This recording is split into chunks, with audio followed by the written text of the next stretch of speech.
साथियों नमस्कार। मैं डॉक्टर मोहित शुक्ला शिक्षा संसार ऑनलाइन चैनल पर आप सभी का बहुत बहुत स्वागत करता हूं।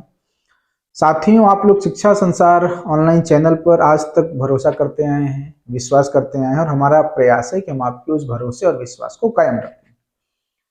साथियों, आप लोग जानते हैं 6 दिसंबर को हिंदी LT ग्रेड का एग्जाम संपन्न हो चुका है और 7 दिसंबर को संस्कृत LT ग्रेड का एग्जाम भी संपन्न हो चुका है। हालांकि हमने Hindi LT grade cut off को लेकर आपसे बातचीत किया था। हमने यह भी कहा था अभी हम हिंदी कट ऑफ को लेकर आपसे बातचीत करेंगे एनालिसिस के पश्चात। साथ ही साथ संस्कृत विषय में कितनी कट ऑफ जाने की संभावना है मेंस के लिए, उसके विषय में भी आज हम इस वीडियो के माध्यम से आपसे बातचीत करेंगे। साथियों, हम बार बार उस बात को नहीं दोहराएंगे। आपसे बता दें कि आप चाहे हिंदी विषय में एग्जाम दिए हों और चाहे संस्कृत विषय में दिए हों, जितनी भी सीटें हैं उस सीट की तुलना में 15 गुना कैंडिडेट मेंस एग्जाम के लिए क्वालिफाई कराए जाएंगे। कट ऑफ को लेकर तमाम चैनलों के माध्यम से अलग अलग बातचीत की जा रही है। कुछ चैनलों में कट ऑफ 70 बताया जा रहा है हिंदी विषय का, कुछ में 95, कुछ चैनलों के माध्यम से 100। इस तरह की तमाम बातें आपको देखने के लिए मिल रही होंगी। संस्कृत विषय के विषय में भी अलग अलग तरह की बातें सुनने में आ रही हैं। तो आज हम पहले हिंदी विषय और उसके पश्चात संस्कृत विषय का कट ऑफ समझने का प्रयास करेंगे। साथियों, हम जो भी आपको कट ऑफ बता रहे हैं ये आपके प्रश्न के आधार पर है। निगेटिव मार्किंग में जो आपके प्रश्न कम हुए हैं उसको निकालने के पश्चात आपके जितने प्रश्न वर्तमान में बन रहे हैं निगेटिव मार्किंग हटाने के पश्चात उसकी बातचीत हम कर रहे हैं। अगर आप हिंदी विषय में जनरल कैंडिडेट हैं तो आपको बता दें कि आपकी जो कट ऑफ है वह 85 और 90 के बीच में रहने वाली है। अगर आपने 85 और 90 के बीच में प्रश्न किया है तो आप ये मानकर चलें कि आपको मेंस लिखने का अवसर मिलेगा। क्योंकि आपको बता दें कि बहुत बार ऐसा होता है जब हम पेपर देकर आते हैं बहुत उत्साहित रहते हैं, लेकिन प्रश्न पत्र मिलाने के पश्चात निगेटिव मार्किंग में हमारा काफी नुकसान हो गया होता है। साथ ही साथ आपको बता दें जो भी हिंदी के कैंडिडेट हैं GS उनका बहुत स्ट्रांग नहीं होता, GS में वो काफी नुकसान उठाते हैं।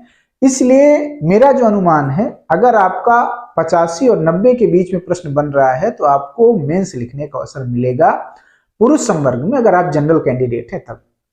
अभी हम पुरुष संवर्ग की बातचीत कर रहे हैं। साथियों, EWS कैंडिडेट आपको बता दें 87 और 92 के बीच में रहने वाली है। अगर आप 87 हैं, 88 हैं, 92, 93 के बीच में है तो आपको मेंस लिखने का अवसर मिलेगा। बहुत सारे कैंडिडेट इस बात पर आपत्ति कर सकते हैं कि सर EWS की कट ऑफ जनरल से ज्यादा क्यों जा रही है। आपको बता दें लोक सेवा आयोग के द्वारा कैंडिडेट को उसी की कैटेगरी में प्रीलिम्स क्वालिफाई कराया जाता है। तो जिसने EWS में फॉर्म अप्लाई किया है वो प्रीलिम्स एग्जाम EWS कोटे में ही क्वालिफाई करेगा। OBC के विषय में आपको बता दें कि OBC कैंडिडेट की जो कट ऑफ रहने वाली है मेंस लिखने के लिए वो भी 87 से 92, 93 प्रश्न रहेगी। EWS और OBC की आसपास ही रहने की संभावना है। अगर 87 से 92, 93 हैं, आप EWS कैटेगरी में है या OBC कैटेगरी में है तो आपको मेंस लिखने का अवसर मिलेगा। SC कैंडिडेट 75, 80 या आप मान लें 78, 83 ऐसा कुछ कट ऑफ रहेगा। 75 से ऊपर अगर आप हैं तो आपको मेंस लिखने का अवसर मिल सकता है अगर आप SC कैंडिडेट हैं तब। PH कैंडिडेट का भी इसी तरह से SC कैंडिडेट के आसपास रहेगा। 78 से 82, 83 अगर आपने किया है तो आपको मेंस लिखने का अवसर मिलेगा। साथियों, यहां पर यह भी स्पष्ट कर दें कि महिला संवर्ग में पुरुष संवर्ग की तुलना में मेरिट 2 प्रश्न ज्यादा जाने वाले हैं, क्योंकि महिला संवर्ग में सीटें कम हैं और फाइट भी पर्याप्त है। तो हमने जो कैटेगरी वाइज अभी बताया है कट ऑफ, महिला संवर्ग में 2 प्रश्न ज्यादा जाने की संभावना है। जैसे महिला संवर्ग में अगर जनरल कैटेगरी की बातचीत करें तो 87 प्रश्न से 92 प्रश्न जिन कैंडिडेट का सही है उनको मेंस लिखने का अवसर मिलेगा। इसी तरह हर कैटेगरी में महिला संवर्ग में 2-2 प्रश्न ज्यादा कट ऑफ जाने की संभावना हिंदी विषय में रहेगी। साथियों, अब आइए संस्कृत विषय के कट ऑफ के संबंध में आपसे बातचीत करते हैं। जिन कैंडिडेट ने पेपर दिया था उनको भी इस बात का एहसास है कि संस्कृत का पेपर अपेक्षाकृत आसान आया था और उनसे बातचीत के आधार पर एक अनुमान लगाया गया कि कितनी कट ऑफ संस्कृत विषय की जाने की संभावना है।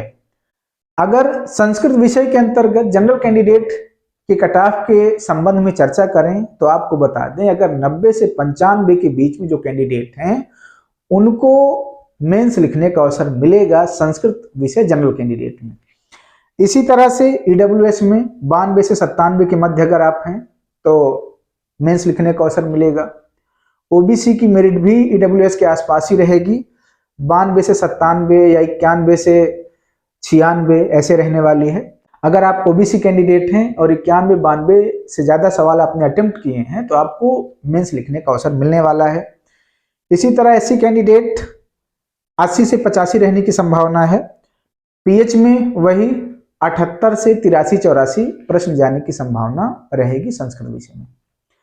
साथियों, अब ये डीएफएफ स्वतंत्रता संग्राम सेनानी का डाटा उपलब्ध नहीं हो पाया है तो इस विषय पर हम कभी अलग से आपसे बातचीत करेंगे, लेकिन आपको बता दें कि ये जो हमने आपके सामने कट ऑफ का डाटा प्रस्तुत किया ये कोई आयोग का आधिकारिक डाटा नहीं है। यह डाटा प्रतियोगी छात्रों से बातचीत के पश्चात पर्याप्त एनालिसिस करने के उपरांत ये डाटा आपके समक्ष प्रस्तुत किया गया है।